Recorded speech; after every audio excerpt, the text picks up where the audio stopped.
All right, what's going on, everybody? Welcome to a spur of the moment YouTube Live. Hopefully you can hear me loud and clear. I'm at my co-working space right now, taking a little break to go live with you guys. Hopefully the audio and video is good. Let me adjust. Everyone, let me know if you can hear me loud and clear. I'm just gonna go ahead and check on my computer, make sure it's all working.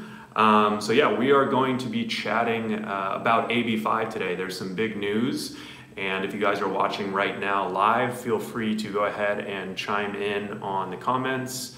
I should be able to see it. I'm going from my phone right now, so maybe I need to scoot up a little bit so I can actually see the comments that are coming in. But it looks like we're already up to 50 or 60 people watching in just a few minutes. So if you guys want to give this video a thumbs up, that helps big time with the algorithm. And then lots of other drivers and folks in the industry can learn about AB5. And really, today what I want to do right now, I'll go live for a little bit and answer your guys' questions, but also just kind of lay down some of the facts, because there's a lot of information coming out right now from Uber and Lyft, and even from the supporters of Uber and Lyft, and also from the drivers who are against it, because that's something I'm going to talk about today too, is definitely the sort of mixed reactions from drivers. And I think we're already seeing that right now in the comments from those that are watching live, is that definitely people, there's varying opinions on this. So let me just pull up on my computer right now too, so that way I can read your comments a little bit better, and I'll be able to leave a few links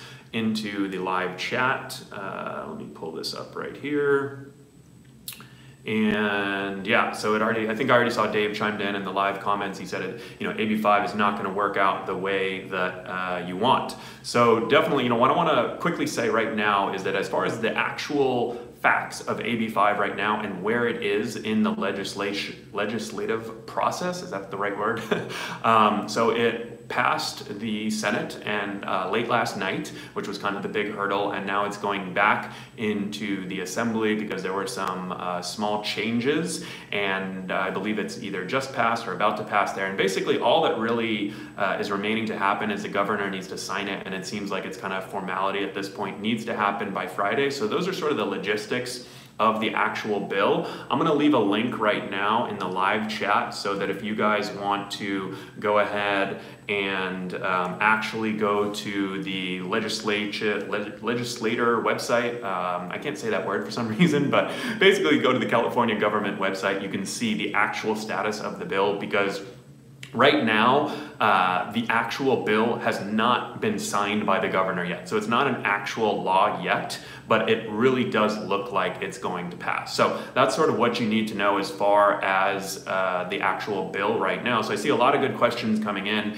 Dave, the Uber slave, says, this is so exciting and scary at the same time. And I agree. And that's kind of what I want to dig into today, because, there are obviously a lot of, you've probably been getting a lot of information from Uber and Lyft. And as you guys know, I would take everything they say with a grain of salt. But at the same time, I've seen a lot of the supporters of AB5. First, I just have to say that whether you agree with the supporters of AB5 or not, I think you really have to commend them on the job that they're doing and how hard they're fighting for something that they believe in, right? Like, even if you don't agree with them, I think you have to respect the hustle, right? And respect what they're doing and kind of what they're going after. Imagine, if you thought that was what was best for yourself and for drivers, and you were doing everything you could to fight for it. I really respect that, and I think that that's something that I think all those drivers should definitely be proud of. So Diana is asking, how will AB5 affect other states such as New Mexico? So that's a good question. I'm definitely going to get into how it's going to affect other states, but for now, what I just want to say is that obviously AB5, it's looking like it's going to pass. So what does that mean for drivers today? So, really what it means for drivers right now today is not a whole lot, right? I think that we're still going to go out and drive day to day, but one of the things I've seen is that, the supporters of AB5, right? Like, I guess really what it boils down to is that I think there's going to be trade-offs, right? So with AB5, and it's looking like it's going to pass, or let's just say it's basically passed, there's going to be trade-offs. And I guess I was surprised that it even got to this point, like knowing how badly Uber and Lyft don't want this thing to pass. I'm surprised that, they didn't pay off enough people or, do whatever it is is they do behind the scenes to stop this in its tracks, but it is looking like it's going to pass. And so I think that, you know, really we're not 100% sure what it's going to be like. So if people are telling you, here's what's going to happen, if Uber and Lyft are saying you're going to lose your flexibility, that's not true.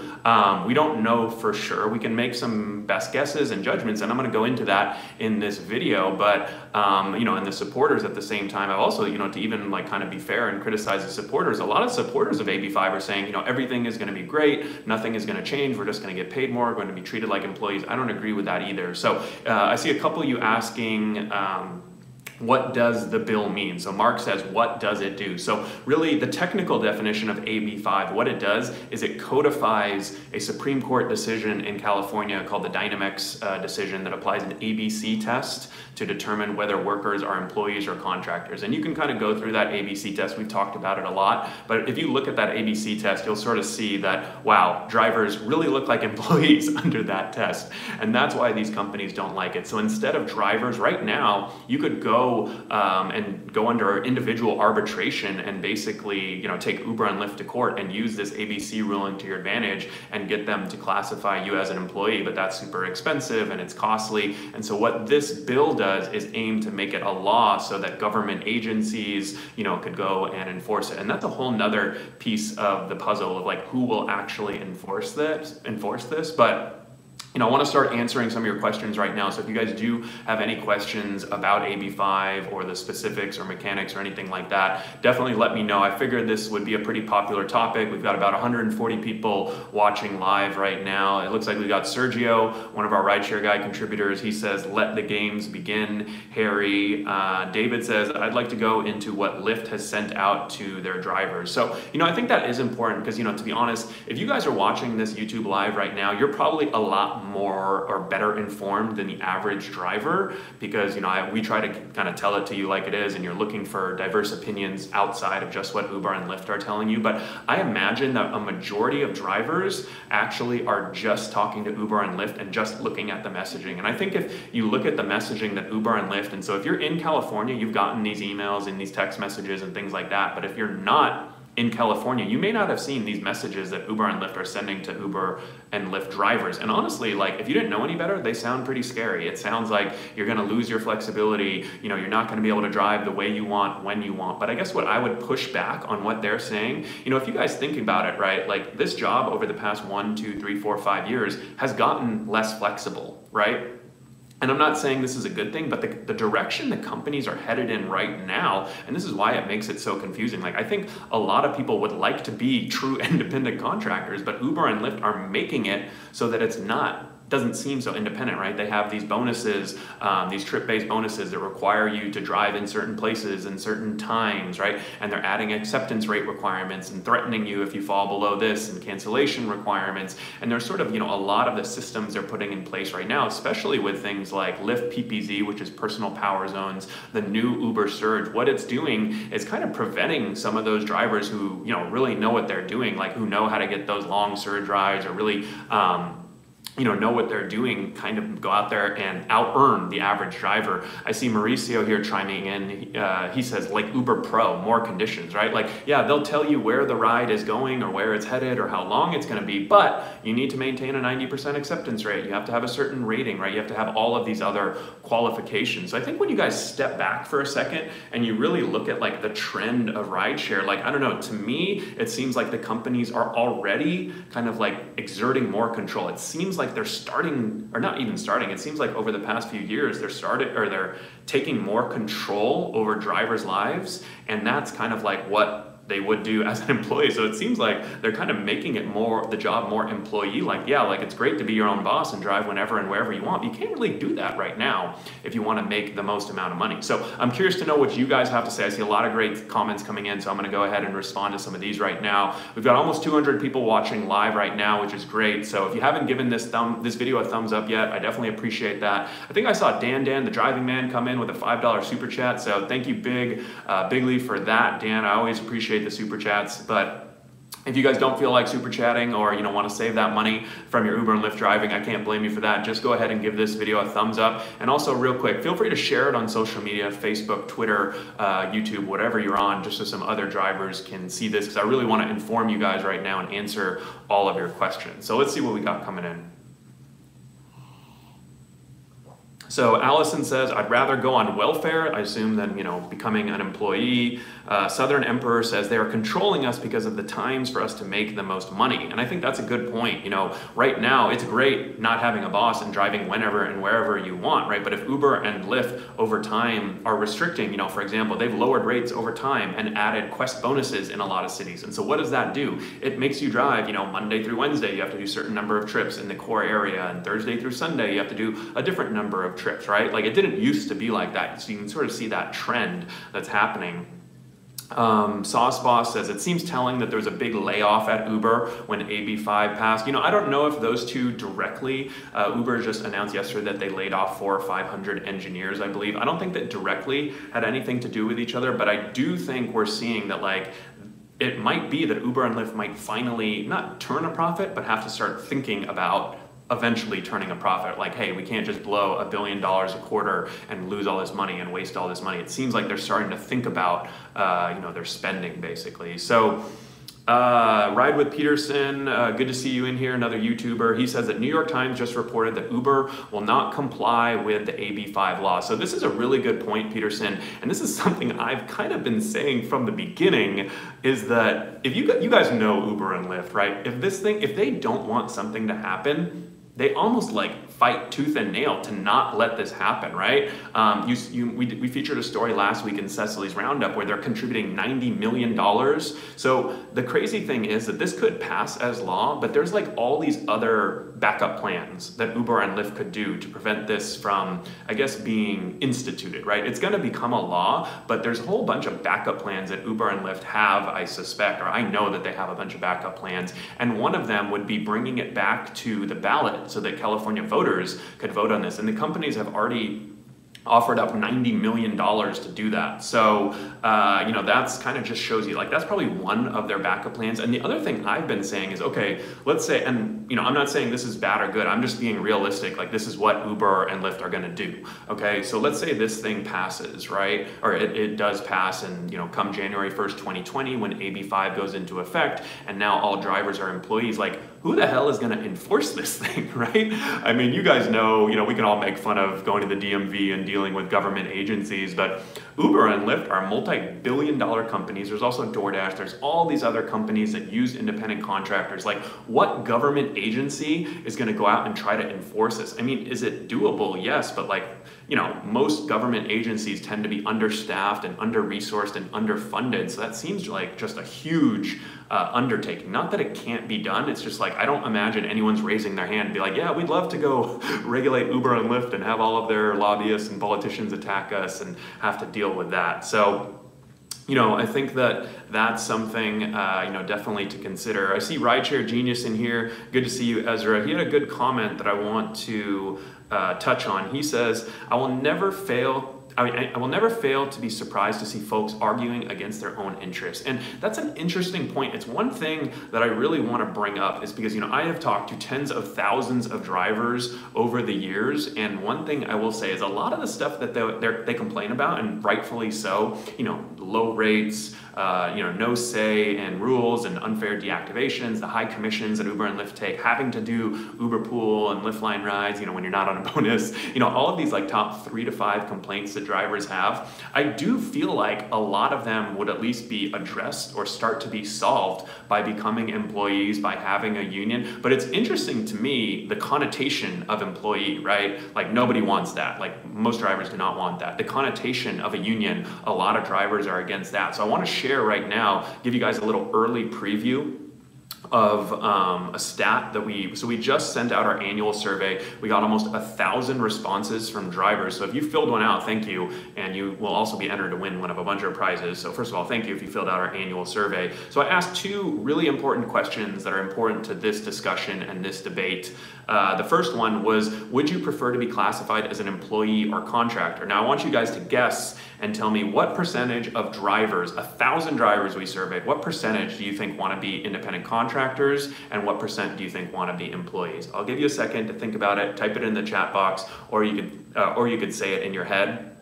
And the answer didn't really surprise me because it's sort of what we've seen all along, but what we found is that 15.8% of drivers want to be employees, 65.7% of drivers want to be independent contractors, and then about 18.5% of drivers said, I don't know, or I'm not sure. So you can sort of see that basically over 4 to 1 drivers, when you go out, and I'm talking big surveys, right? I'm not talking just YouTube, this is over 1,000 drivers. When you survey over 1,000 drivers, 4 to 1 are telling me that they want to be independent contractors. And I think that makes sense because, most of us like not having a boss. Most of us, like going out there and doing our own thing and, not having someone tell us where to go and when to be and, all the positive qualities of driving for Uber and Lyft. But kind of the big caveat is that it's a lot less independent than it used to be, right? So I see some of the guesses coming in right now. It looks like people are saying independent contractors, 75%. Here in Arizona, I surveyed 90% want to be independent contractors. Southern Employer says 75% employee. Foe says 80%. Dave the Uber Slave says 50-50. So you can sort of see that for the most part, you guys were right. Some people were way off. Sorry, Southern Emperor, but others were 50-50 or 60, 70, 80%. It's basically to say, you could argue the numbers all day long, but when you go out and do actual surveys of drivers, of lots of drivers, a majority do want to be independent contractors. But the thing is, when you think about it, right, like a lot of us, I feel like it's been hard for a lot of those drivers who want to be independent contractors. It's been hard for them to support AB5 just because they like being independent contractors and they sort of know how good it could be if they were a true independent contractor. But at the same time, it's hard to support Uber and Lyft too, because that they kind of are going to take advantage of you and haven't really allowed you to be independent. So, I think that that's definitely an interesting dynamic there. So let's answer some questions right now. Donna says, Uber and Lyft have abused us drivers.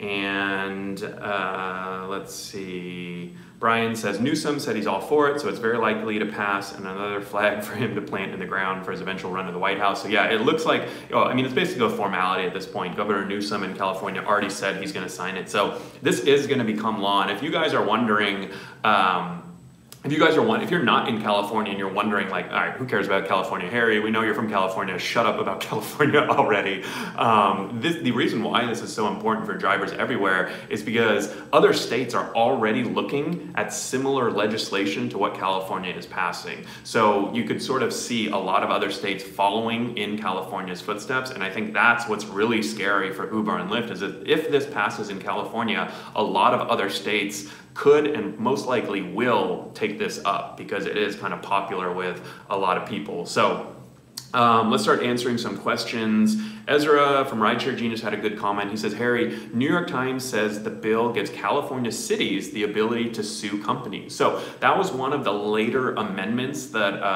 Assemblywoman Gonzalez added into the bill, what Ezra is talking about. And basically, it gives a little bit more power to cities to be able to sue Uber and Lyft if they're not complying and kind of have more legal ground to stand on. But I guess, again, if you look back at the Dynamex decision, this thing took 10 years to filter through the courts. It was appealed a bunch of times and eventually went to the Supreme Court. So I think that, there's definitely avenues that, cities or government regulators can take to enforce this, but you guys know how badly Uber and Lyft don't want this thing to pass, right? I think that should be pretty clear by now, and just kind of how stubborn they are, even when, they know they're wrong or think they're right or whatever you want to say.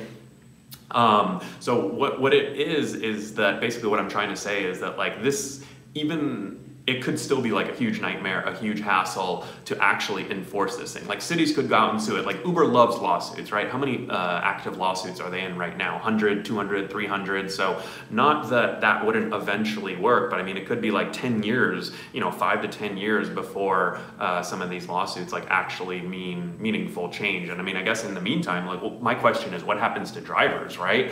Uber and Lyft have offered this compromise, or I doubt that they would go out and, start paying drivers a minimum wage or doing all these extras or benefits if there wasn't anything in for them, right? If they could just kind of pass the buck, right? Is that the saying? Pass the buck and not deal with it or not worry about it. So Chance, hey, how's it going? One of our writers actually is in here. She says, Lyft seems desperate to oppose AB5. They're asking drivers to push for an amendment. So this is the other interesting thing. It's kind of like these last minute negotiations. Uber and Lyft are still pushing. I think I've seen that they're pushing for like a third category of worker. So that's really, I don't honestly know a ton about what's going on there, but it seems like they're basically, like I said, they've got a bunch of backup plans. They do not want this to happen, and I think that they're going to kind of do everything in their power to fight this. So, and like I said, I'm not saying it's a good thing or a bad thing, but I'm just kind of telling it like it is. Tony says, Harry, do you think they will actually have to show their books?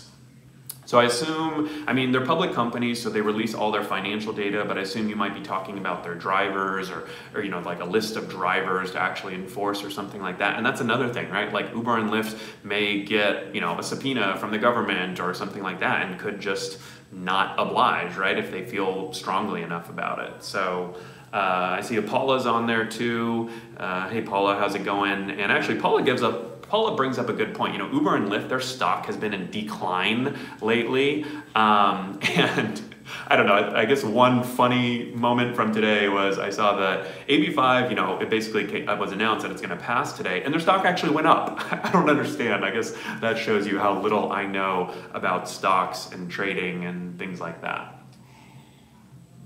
So No Boss Lifestyle says, wrong, stop the deception. I choose where to drive and use all the tools of the app to maximize my earnings. So this is a good topic that I want to discuss right now because I don't think there's one right or wrong answer. So when you look at me, like some people have actually started asking me, like, how would this affect my business, helping drivers and educating drivers. And I like to think that a lot of my viewers, like those watching right now, if you're watching our channel and if you're taking advantage of our tips and our strategies and reading the book and taking the courses, you should definitely be out earning the average driver, right? So it benefits you right now as a driver who's in the know and knowledgeable as an independent contractor, because you can use those strategies to make more money. Like, why is it that I get emails from drivers in LA who are struggling to make minimum wage, but we have Sergio here in the comments who's making $30 to $40 an hour, and he has students that he's coaching that are like now beating him, right? Like, how is that possible? We're sharing all of the screenshots. Like, this isn't bullshit. This isn't made up.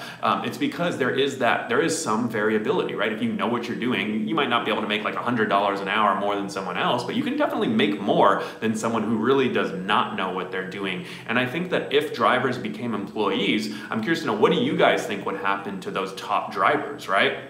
What I think would happen is that it's going to be a lot tougher to, if the average pay is, let's say Uber and Lyft set a pay of minimum wage, $12 an hour, or $15 an hour. I think it's going to be really hard to out-earn the competition because, what incentive does Uber and Lyft have, to pay drivers? Maybe they'll pay you $1 or $2 more per hour, but over 40 hours per week, if you're making $2 more than the person next to you, that's not a ton more. It might only be 5 to 10% more. So I think that's an interesting, dynamic, is that it could, really hurt you there. Rideshare Genius says, no one is making $30 an hour in LA. Come on, traffic makes that number impossible. I think you need to talk to Sergio Ezra. He is, so this is with, like Uber just offered a 3 for $15 consecutive bonus trip, the other day. And, when you're taking advantage of the bonuses and the surge and all of your tools at your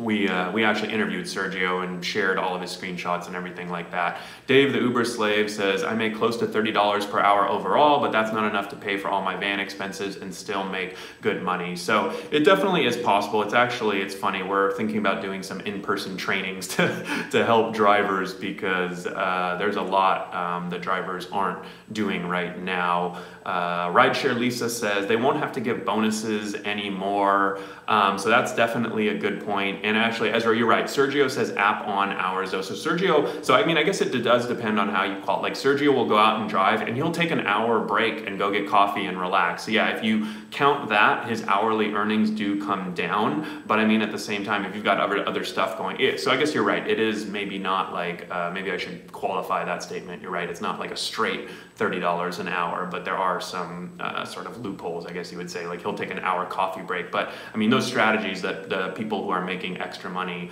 that are using are definitely smart. So Scott says 85% independent was my guess. So yeah, that's definitely right up there. And let's see, I want to start answering a few of your guys' questions. Southern Emperor says you have to be innovative to cash out as a driver. When people love your driving in the atmosphere, you can become a concierge driver on special trips for 35 to 50 an hour, depending on the time. Yep, definitely agree. So I see some questions coming in that I've already answered. So if you guys are just tuning in right now, definitely once this is over, go ahead and replay it, because some of these questions, like how it'll affect other markets, I already answered. And if you guys are just joining us right now, we're actually up to over 230 people. So thank you everyone for joining live. I know this is kind of big news and a lot of people have questions, so I wanted to hop on and answer all of your questions. So if you haven't given this video a thumbs up, definitely go ahead and do that now. I always appreciate the thumbs up, and it helps with the YouTube algorithm so that more people can see it. We've got lots of questions coming in though, so I'll keep going as long as my voice can handle it. So let's see, I hope I don't have to start selling Amway. Is Amway still a thing? I mean, that does bring up a good point though, with all of these, we talk about all these services like Cargo and, that where you pass out snacks and candy, Firefly, where there's rooftop billboards. I mean, some of these services, like we just did okay, so in we did this video last week about how Lyft cut rates in a lot of cities, and we calculated the numbers. Joe in Minneapolis was making 5 to 10% less after Lyft cut rates and piloted this period 2 pay where you get paid on the way to a pickup. But what we said too is like, hey, yeah, rate cuts suck, but one of the things we've seen from drivers is like, if you start adding on some of these other services like Firefly, like Rapify, like Cargo, you can definitely make 5 to 10% more, right? It's not a huge amount, but you can offset some of these rate cuts. So I do think that some of these ancillary earnings opportunities, right? Like for the really smart and savvy drivers, like I think they are gonna come down, right? They're gonna make less. And then the ones who are taking advantage of these third-party services, those are potentially going to come down. I think it could be tough for some of these companies. So we'll see what happens there. Ride with Peterson says, California Assembly Bill 5 only impacts workers and businesses in the state of California. That's a good point though, that this isn't just going to affect rideshare drivers. It's also going to affect a bunch of people in other industries. I mean, there's the obvious ones like the gig workers and things like that.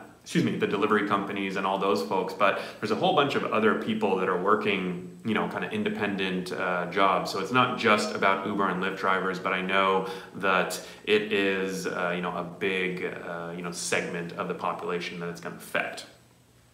So let's see what other questions we have coming in. Yeah, Dave says many massage therapists work as a contractor model, so it's not just, I think it might even affect strippers. I want to say someone sent me that, which was interesting. And Matthew says, I heard Tony West from Uber is denying that this will apply to them, but California government will have the power to force this law. What's your take on this? So I kind of mentioned this earlier, but I think it's going to be a really big question mark how the government is actually going to enforce this. I mean, I believe they have the power to do it, and there was an amendment that gave cities the ability to sue Uber and Lyft, but I still don't see that as like, I don't think there's going to be a day where we wake up and every driver is an employee overnight because the state of California says so. So I think even then it's going to be a long-term thing, and I think that's kind of an important, before we all freak out and go crazy. Like this isn't, I think this is going to be like a super long, drawn-out legal battle unless there's some sort of compromise or something like that in the middle, which, to be honest, like, I was wrong. I thought there was going to be some type of compromise, just knowing kind of like, I don't know a ton about politics, but I do know when Uber and Lyft really are against something, they kind of pull out all the stops. But I guess to the credit of, you know, the politicians, Assemblywoman Gonzalez and all the people that were for AB5, like, they really didn't cave in to Uber and Lyft. And again, like, you know, whether you agree with them or not, I think you kind of have to respect what they did there and kind of like fought for what they thought was right. So let's see. Rick says it's going to affect 1 million workers in California. Ride with Peterson says, I expected a compromise too. But I mean, I think right now, you know, the proponents of AB5 really have all the power. So I don't see why they would compromise and kind of, you know, have to deal with any of that.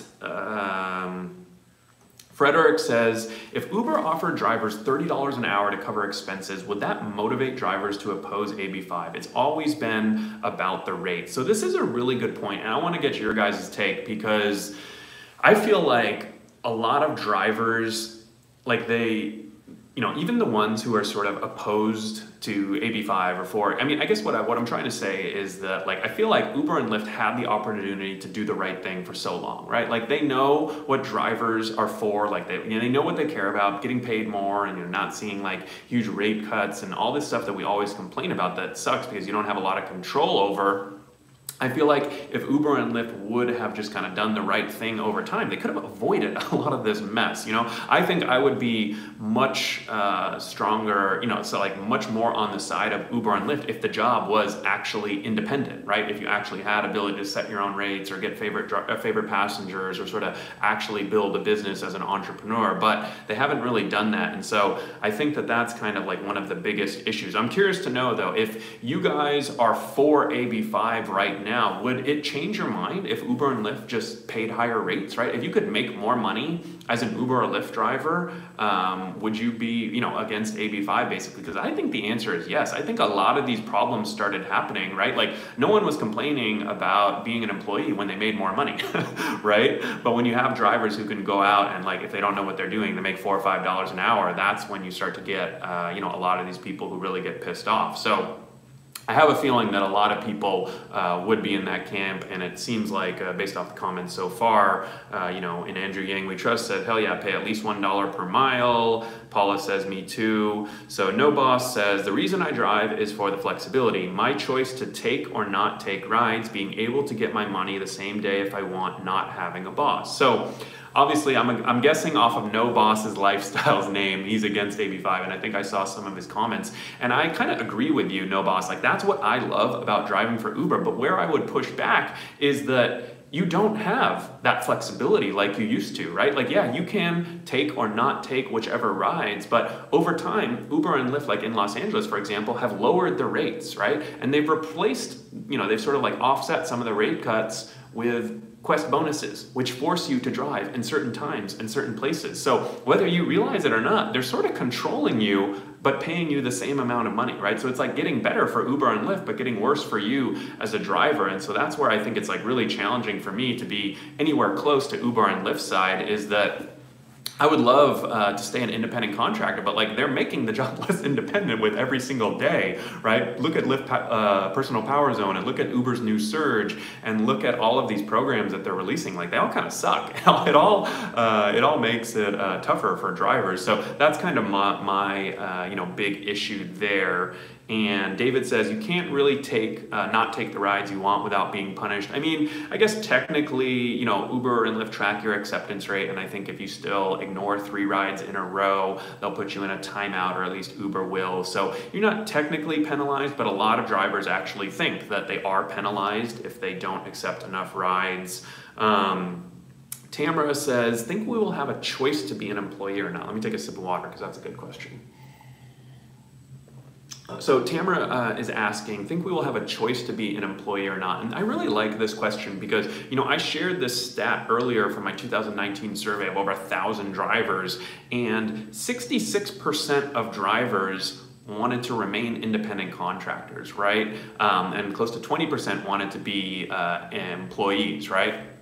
And so most drivers want to be independent contractors. But I guess the interesting thing is, like, I don't know if it really matters what people want, right? Like if AB5 is the law and companies are breaking the law, it doesn't matter what we want. You know, I could want to drive my car without a seatbelt, but if the law is I have to have a seatbelt, I'm still going to get a ticket. So, I mean, I think it definitely matters what drivers want, but at the same time, it's like sometimes it's kind of like what the laws are, and I think that's kind of what ends up being enforced in a lot of cases. So let's see, let me keep answering some more of these questions. David says, you are too penalized with your pro status, Harry. Yeah, so we talked about Uber Pro. West Coast says, so you become a slave and have your taxes increased. So this is really, that makes a lot of sense. So this is really interesting because I've talked to some people like, what's gonna happen when it comes to your taxes? And again, I think AB5 passing is gonna hurt a lot of the savviest drivers. Like, again, if you guys watch our channel, you know that you should be deducting the crap out of everything, right? Anything that's a shared business expense, you should deduct. We've talked about how you can deduct GoPros, your cell phone plan,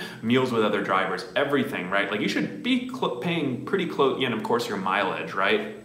You should be paying pretty close to zero basically on your taxes as an Uber or Lyft driver. So if you do a really good job tracking and maybe you're a little aggressive like I am, deducting everything, you should be paying pretty close to zero, or maybe a few percent on your Uber and Lyft earnings. But as an employee, yes, you will have to pay, additional like kind of normal payroll taxes, and also because you won't get to take all of those deductions. But one thing that is interesting as an employee, if you work for any of these companies, like if you guys deliver marijuana for Ease in California, all of their drivers are employees, you actually get minimum wage plus you get reimbursed per mile that you drive at the federal mileage reimbursement rate. So it's sort of like reverse taxes, right? Normally you get to deduct that 58 cents per mile of your taxes. As an employee, you actually get to rack that up, right? So think how many miles you might drive in an hour, right? Like 20, 30, 10, 20, right? Depending on the city, of course. Like that could be another $5 to $15 an hour, especially if you get a long trip on top of your minimum pay. So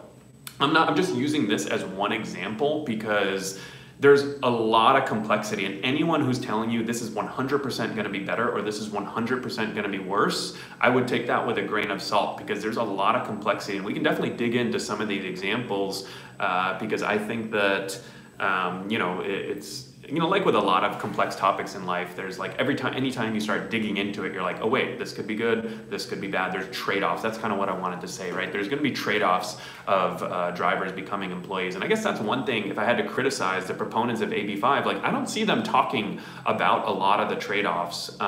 Like who stands to gain the most from becoming an employee and who stands to gain the least from becoming employee as far as drivers. I think the drivers who are working like 40 hours a week and full time, like it's a really tough job right now. You are basically working like an employee, but you're not getting paid like one. You don't get minimum wage, you don't get vacation, you don't get unemployment, you don't get disability, like all these things that are great to have when you're an employee. You don't get that if you're driving 40 hours a week or 50, 60 hours a week. Whereas if you're doing 5 to 10 hours a week, you can really take full advantage. Like maybe you can drive literally whenever and wherever you want. So, I do think that some of the part-time drivers, like maybe if you're doing 5 to 10 hours, if you're taking full advantage of the flexibility, like it kind of sounds like No Boss Lifestyle is, like he may frankly be a driver that's hurt by AB5 passing. And I think the question is the trade-off worth it, right? Like some drivers are going to be hurt, but the ones that are helped, is it worth it? And that's kind of what I want to see more people discussing and saying like, hey, here's who it's going to help and here's who it's going to hurt. I think, like with anything in life, right, there's trade-offs. So I haven't seen that being discussed much, and that's kind of why I'm talking about it right now. So let's see, sometimes I just start talking. Let's see what you guys have to say.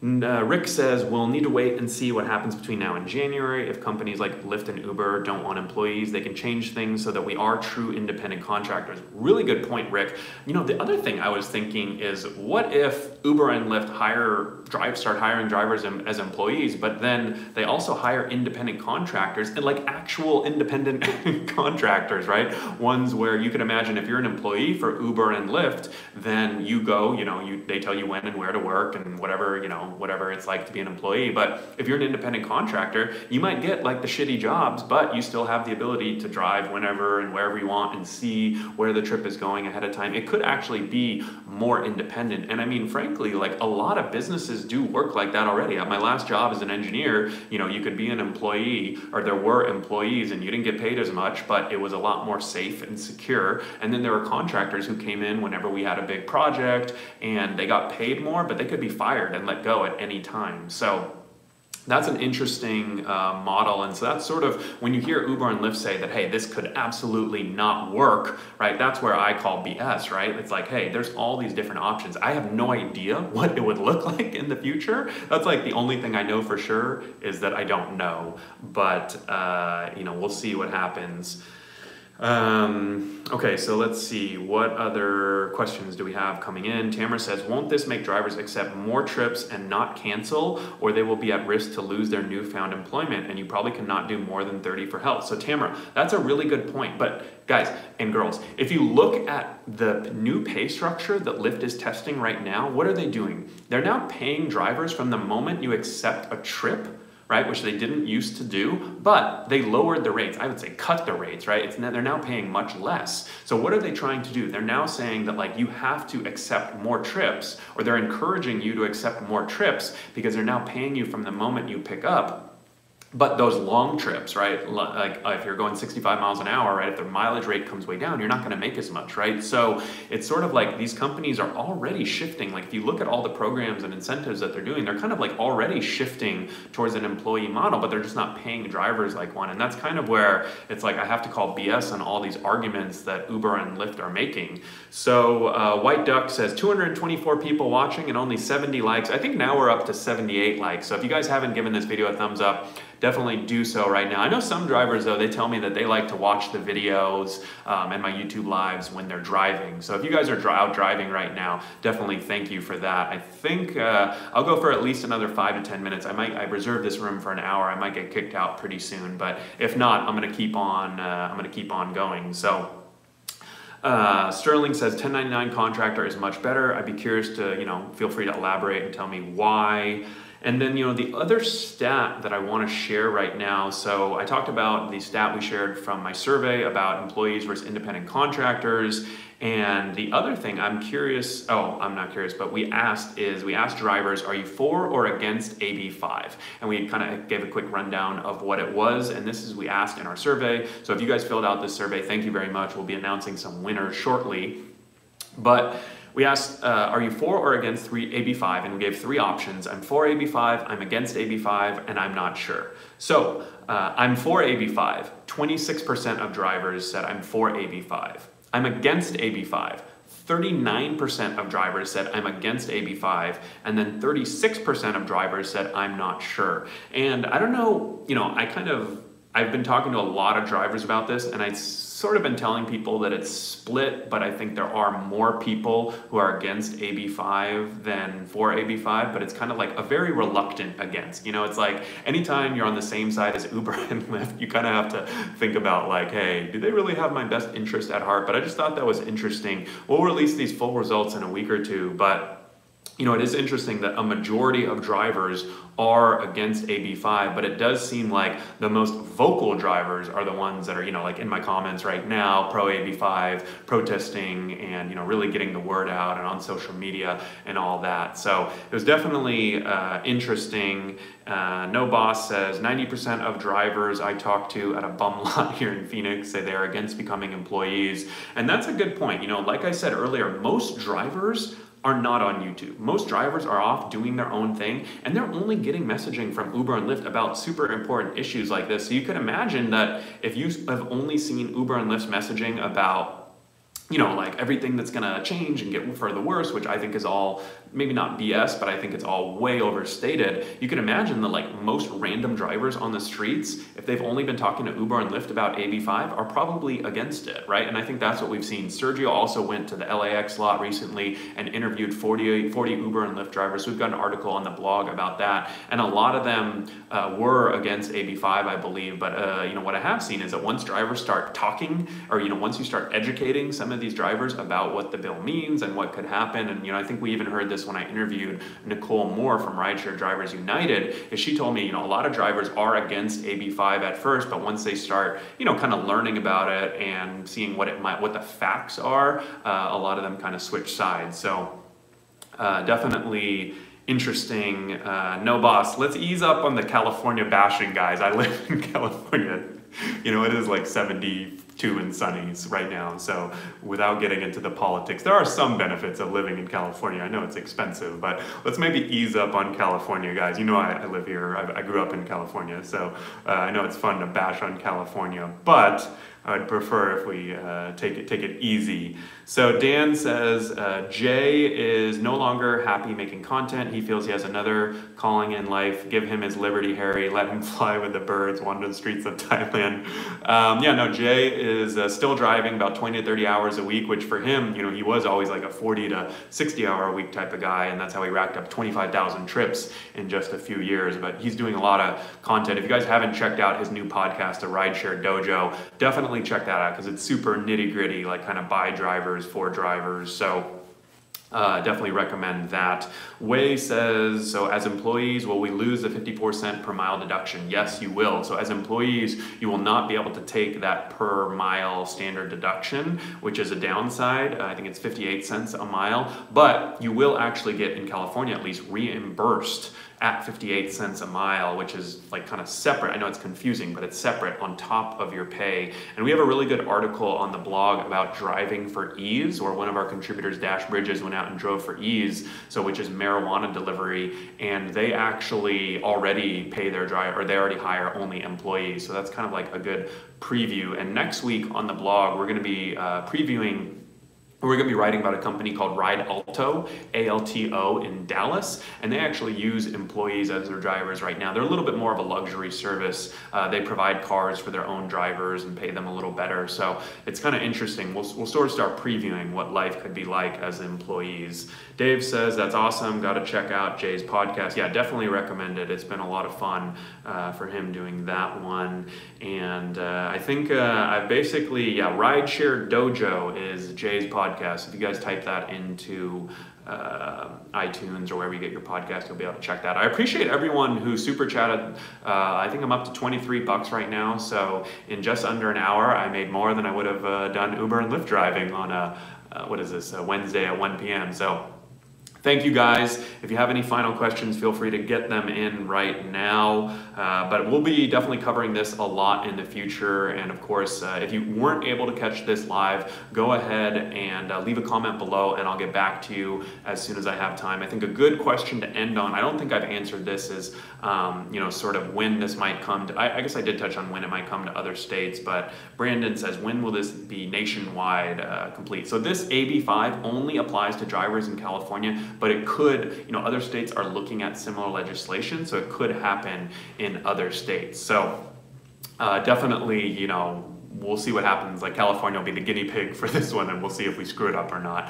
But appreciate you guys all coming on. And like I said, if you haven't given this video a thumbs up, please go ahead and do so now. This was a lot of fun answering all your questions and going a quick 45-minute live session. We got up to over 200 people watching live, so really appreciate that. And if you haven't subscribed to the channel yet, definitely go ahead and hit that subscribe button. Turn on notifications too. I think there's a little bell. That way you'll know when I do these kind of random YouTube lives. I don't normally do these, but we had such a good reaction here. I've been thinking about doing a lot more of these YouTube lives in the future. And then I'm also going to be doing a scheduled YouTube live on Tuesday. So that's, what is that? A week, 6 days from now at my normal time, 4 o'clock Pacific, 7 o'clock Eastern. So that's going to be Tuesday, September 17th. I'll be going live again at 4 p.m. Pacific, 7 p.m. Eastern. And that'll be like one of my monthly scheduled YouTube lives. So if you guys haven't subscribed to the channel yet, definitely go ahead, tap the subscribe button and turn notifications on so you'll know